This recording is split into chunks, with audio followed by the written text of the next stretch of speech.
Monday marks the 45th anniversary of Roe v. Wade, when the Supreme Court declared in a 7-2 decision that women have a fundamental right to an abortion. In the decades since Roe, the politics of abortion have remained at the center of America's cultural divide. On Friday, tens of thousands of anti-abortion advocates will gather for the annual March for Life in Washington, D.C., to show solidarity for the unborn and to protest Roe. The March for Life is a useful symbol of pro-life activism. One of the surprising effects of the pro-life movement over the past half-century has been greater support for civil liberties like free speech. The politics of abortion have helped teach conservative Christians to value these rights. For much of the 20th century, conservative Christianity emphasized tradition, morality, and limits on individual rights. By contrast, liberals pushed individual rights and liberties for nonconformist minorities, protesting the Vietnam War, advocating for greater artistic expression and pursuing increased gender and racial equality.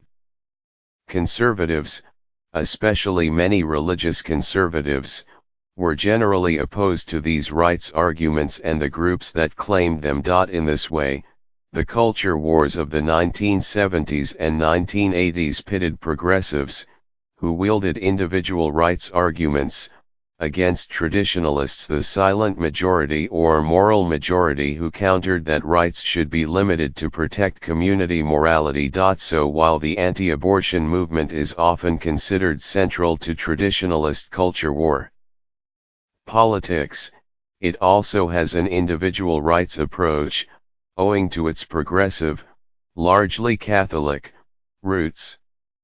Even before Roe, parts of the pro-life movement emphasized the universal rights of the unborn, drawing upon the language of human rights that was prominent in post-New Deal liberalism. These liberal pro-life activists sought to marry their cause to language used to support civil rights for African Americans and promote human dignity by supporting anti-war efforts. The National Right to Life Committee, for example, was founded in 1968, intentionally emphasizing the rights of the unborn in its name. Following Roe, many evangelical Christians were slow to join the anti-abortion movement, and when their pace increased at the end of the 1970s, their public arguments against abortion focused more on the immorality of abortion than the right to life of the unborn. If one leader epitomizes this approach, it was Jerry Falwell, leader of the moral majority. Yet by the early 1990s, the right to life public argument would prevail, as evangelical advocates would emphasize, and the evangelical base would accept, the rights of the unborn justification over the immorality of obtaining an abortion. Not only did the pro-life movement teach about public rights arguments, but battles over abortion forced the movement to frequently claim expansive free speech rights. Most notably, pro-life groups fought legal and legislative battles to defend their right to protest at abortion clinics and health care facilities many times between the late 1980s and 2000s. In doing so, conservative Christian legal organizations were formed, and pro-life groups marshaled liberal free speech precedents established by anti-war and anti-government protesters.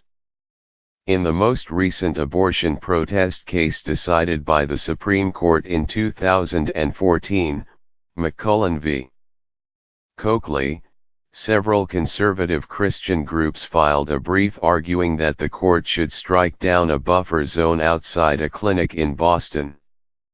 In their brief, the groups drew upon the pinnacle of free speech doctrine, Cohen v.